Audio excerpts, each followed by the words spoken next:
Hello दोस्तों, आज फिर से आपका है कि कैरियर अचीवमेंट टारगेट इस चैनल पर मौलिक अधिकार का एक टॉपिक लेके आए हैं जो कि कंपटीशन के लिए बहुत ही महत्वपूर्ण है। आइए हम चर्चा करते हैं मौलिक अधिकार पर। तो देखिए, मौलिक अधिकार का मतलब ही होता है किसी भी व्यक्ति का अपना अधिकार। मौलिक अधिकार का मतलब होता है किसी भी व्यक्ति का अपना अधिकार। तो देखा जाता है कि यह अनुच्छेद कितना से कितना में वर्णित है। ये क्वेश्चन आप लोग को पूछता है।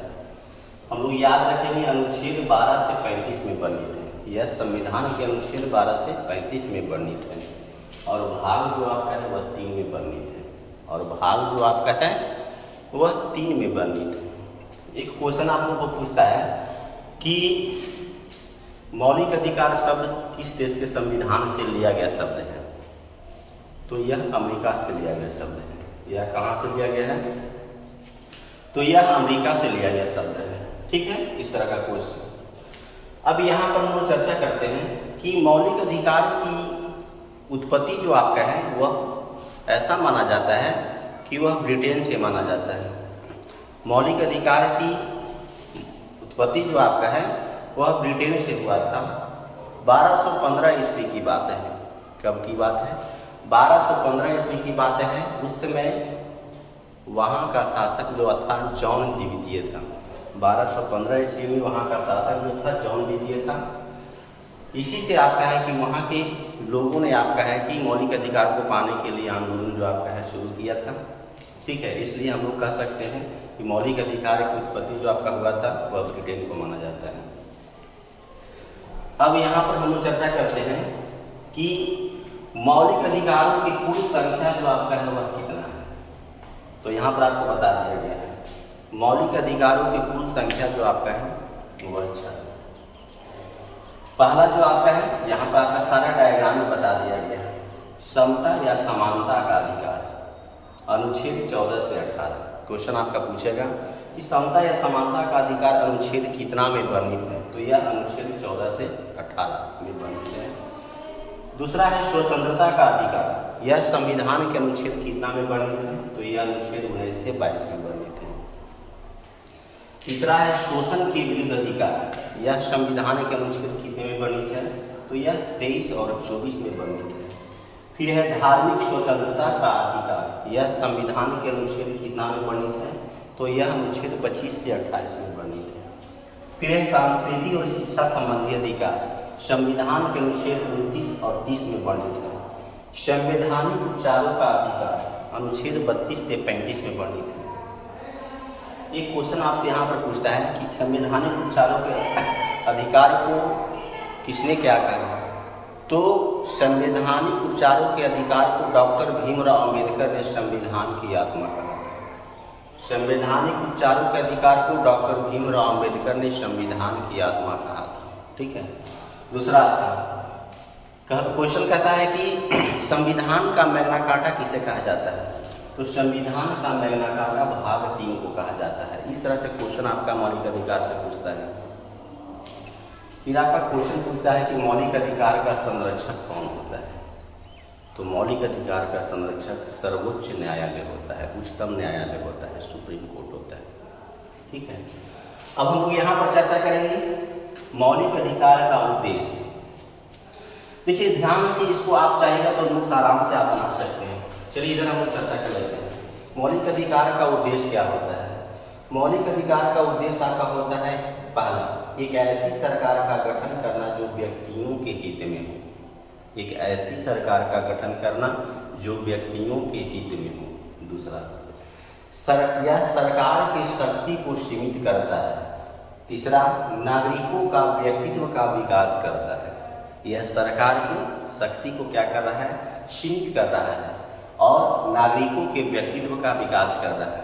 यानी अगर पक्षधर देखा जाए तो सरकार और किसी समाज के व्यक्ति में देखा जाए तो यह जो है बढ़ावा जो दिया जा रहा है वह कहीं न कहीं व्यक्तियों को दिया जा रहा है। यहाँ पर लिखा हुआ है सरकार के महत्व को घटाता है।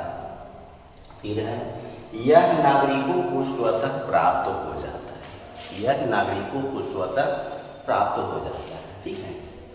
अब देखिए आपका,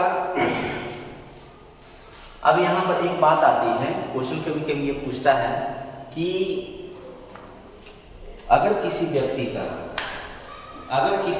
के मौलिक अधिकार का उल्लंघन हो तो वह कहाँ जाएगा? तो वह सुप्रीम कोर्ट जाएगा या हाई कोर्ट जाएगा, या सुप्रीम कोर्ट जाएगा या हाई कोर्ट जाएगा।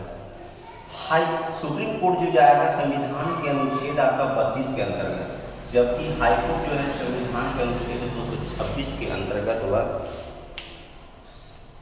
सुप्रीम कोर्ट को या हाई कोर्ट को। सुप्रीम कोर्ट जो आपका है संविधान के अनुच्छेद 32 के अंतर्गत जो आपका है वह दरवाजा खटखटाएगा, जबकि हाई कोर्ट जो आपका है वह 226 के अंतर्गत किसी व्यक्ति का मौलिक अधिकार का उल्लंघन होता है तो वह जाके दरवाजा खटखटाएगा। जब सुप्रीम कोर्ट या हाई कोर्ट के पास में हम लोग जाते हैं तो वह आपका है कि 5 प्रकार के रीट को जारी करता है। ठीक है, 5 प्रकार के रीट को जारी करता है। क्वेश्चन पूछता है कि सुप्रीम कोर्ट या हाई कोर्ट द्वारा अगर मौलिक अधिकार का उल्लंघन हो तो कितने प्रकार के रीट को जारी करेगा? तो 5 प्रकार के रीट को जारी करेगा। पहला आपका है बंदी प्रत्यक्षीकरण। ठीक है, दूसरा आपका होता है प्रमादेश, तीसरा आपका होता है उत्प्रेषण, चौथा आपका होता है प्रतिषेध निषेध, और 5वां जो आपका होता है अधिकार परीक्षा ले। ठीक है, तो कितने प्रकार के रीट जारी करता है? तो 5 प्रकार के रीट को जारी करता है। बंदी प्रत्यक्षीकरण, परमादेश, उत्प्रेषण, प्रतिषेध निषेध, अधिकार परीक्षा ले। बंदी प्रत्यक्षीकरण को अंग्रेजी में हम लोग हैबियस कॉर्पस बोलते हैं। बंदी प्रत्यक्षीकरण को हम लोग अंग्रेजी में हैबियस कॉर्पस बोलते हैं, जबकि परमादेश को हम लोग मोमेंटम बोलते हैं। कार्टियररी उत्प्रेषण को कार्टियररी बोलते हैं।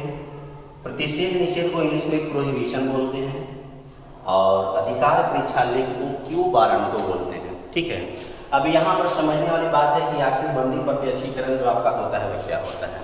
तो बंदी प्रत्यक्षीकरण का मतलब होता है कि यदि किसी व्यक्ति को शक के आधार पर अगर पकड़ा जाता है तो वह व्यक्ति जो आपका है इस पत्र के द्वारा यह जारी कर के बताया जाता है कि उसे अवैध रूप से बनाया गया बंदी जो आपका है, जो बनाया गया है, इसके द्वारा न्यायालय एक निश्चित समय के अंतर्गत जो आपका है वह उपस्थित करें, ताकि बंदीकरण करने वाले अधिकारियों, बंदीकरण करने वाले व्यक्तियों को, ठीक है, उसकी जो है पूर्ण तरह से आपका है कि वह जांच हो। ठीक है, दूसरा आपका कहता है प्रमादेश। दूसरा आपका प्रमादेश में आपका ये बताया जाता है कि जब कोई पदाधिकारी अपने सार्वजनिक कर्तव्यों का पालन सही ढंग से नहीं करता है, जब कोई पदाधिकारी अपने सार्वजनिक कर्तव्यों का सही ढंग से पालन नहीं करता है तो इस आदेश द्वारा जारी कर यह बताया जाता है कि आप अपने कर्तव्यों का सही ढंग से पालन करें। ठीक है, तीसरा आपका है उत्प्रेषण। ठीक है, उत्प्रेषण आपका ये चीज होता है, इसके द्वारा अधीनस्थ न्यायालय को, ठीक है, इसके द्वारा अधीनस्थ न्यायालय को यह बताया जाता है कि लंबित मुकदमे को आपका है कि ज्यादा समय के लिए अपने पास न रखें, इसे न्याय निर्णयन के लिए आपका है कि उच्च जो आपका है न्यायालय को क्या करें, भेज दें। ठीक है, फिर आपका कहता है, चौथा कहता है प्रतिषेध निषेध। प्रतिषेध निषेध क्या है? तो ये देखिए, सर्वोच्च न्यायालय, ये जो आपका है सर्वोच्च न्यायालय या हाई कोर्ट, उच्च न्यायालय द्वारा निम्न न्यायालय को बताया जाता है कि यह कोई भी काम जो आपका है अगर आपके क्षेत्र के अंदर का नहीं है तो यह अपने यहाँ संबंधी जो आपका है कार्यवाही न करे। ठीक है, अपने यहाँ कार्यवाही न करे। उसी प्रकार से आपका है अधिकार परीक्षा ले। जब कोई व्यक्ति अपने कर्तव्य का जो आपका है कि किसी इलीगल रूप से अगर आपका है कि कर लेता है, किसी अधिकार के प्रयोगों को समझ कर करके अगर यह अधिकार के रूप में आपका कर पाता है कि मान लिया कि जैसे मान लिया कि कहने का मतलब है कि जब कोई व्यक्ति एक अधिकार मतलब जिसका कोई अधिकार नहीं है, लेकिन अगर आपका है कि वह किसी अधिकार के रूप में वह कोई काम कर लेता है, जब यह बात कहीं ना कहीं आगे जाती है तो उसको ये चीज पता लगता है कि यह जो है इनके अधिकार का चीज नहीं था, फिर भी उसमें क्या किए हैं कि वो दखल अंदाजी किए हैं। तो जब तक कि इनकी अधिकार नहीं है, इस जांच की पुष्टि न कर ली जाए, ठीक है, तब तक जो आपका है ये जो आपका है अधिकार परीक्षा लेख जो आपका है वह जारी होगा। ठीक है, चलिए उसके बाद आपका है